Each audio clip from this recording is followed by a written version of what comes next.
ప్రేమంటే ఏమిటంటే నేను ప్రేమించినాక తెలిసే. మనసంటే ఏమిటంటే అది నీకివ్వగానే తెలిసే.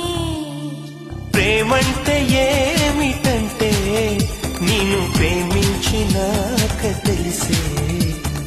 మనసంటే ఏమిటంటే అది నీకివ్వగానే తెలిసే. ఇది వరకు తెలియంది ఈ అనుభవం ఎదమేలు కొలిపింది